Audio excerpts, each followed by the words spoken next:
Good day mga boss at welcome to my channel. Ngayon share ko sa inyo kung paano magayos ng air compressor na hindi umaandar.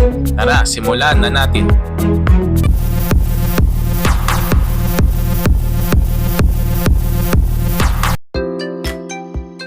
Madali lamang pong malaman kung ano pong sira ng air compressor. Basta i-check lamang po ang mga sumusunod: power cord, air pump motor, solenoid valve at pressure switch. Testingin po natin gamit ang multitester.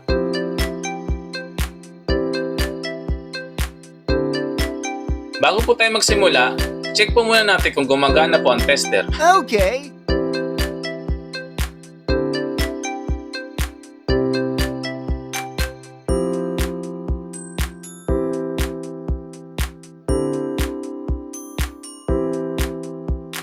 Ngayon po ay testingin po muna natin sa plug. Mga boss, wala po siyang resistance reading. Ngayon po ay buksan na po natin yung takip ng pressure switch. Dahil dito po pumunta yung mga wire.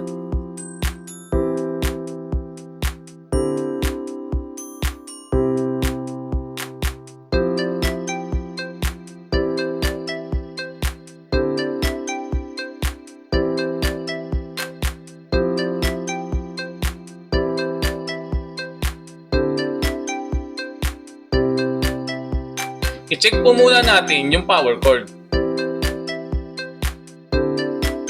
I-disconnect po muna natin yung mga wire sa pressure switch.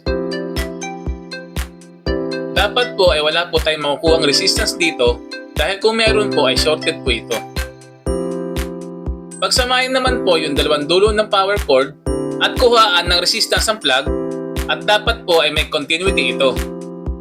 Mga boss, okay na po ito. I-try na lang po natin mamaya kapag na-break na po natin sa pressure switch. Ngayon naman po ay kuhanan po natin ng resistance yung air pump motor. Mga boss, okay po ito. Meron po siyang resistance. Posible po na buo po ito. Okay. I-check na lamang po natin mamaya kung meron po siyang problema sa mechanical. Okay. Ibalik na po natin yung mga wire sa pressure switch.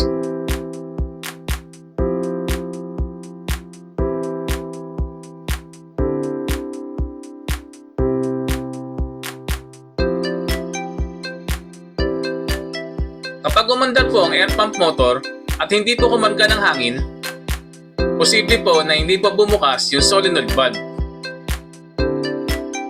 Ang purpose po nito ay para buksan niya ang valve kapag umaandar na po ang pump. At kailangan naman pong sumara ang valve kapag nag-automatic off na po ito, para hindi po sumingaw at bumalik ang hangin sa air pump motor.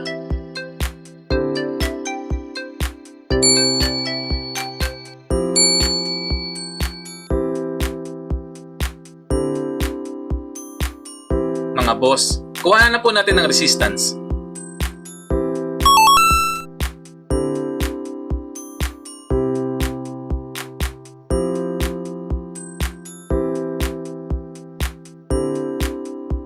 Mga boss, sa pag-check naman po ng pressure switch, kailangan po nating sprayan ng contact cleaner yung mga contact sa loob ng pressure switch.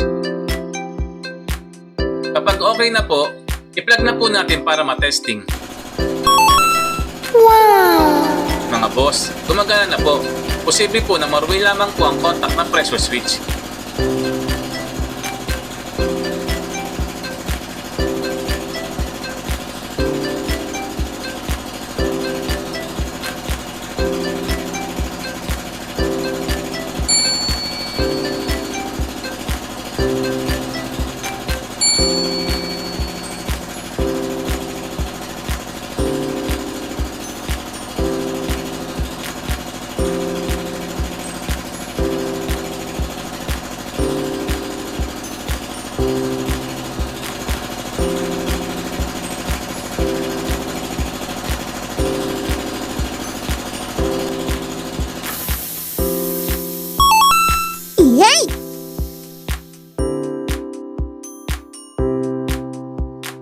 Mga boss, tinisin na lamang po natin yung air compressor pati pa yung pressure switch.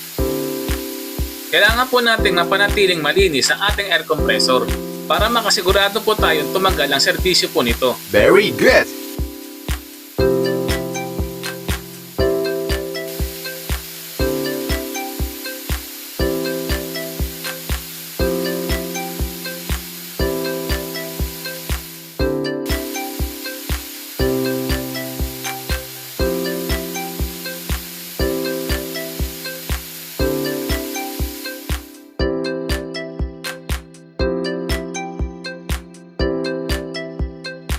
Mga boss, ibalik na po natin yung takip ng pressure switch.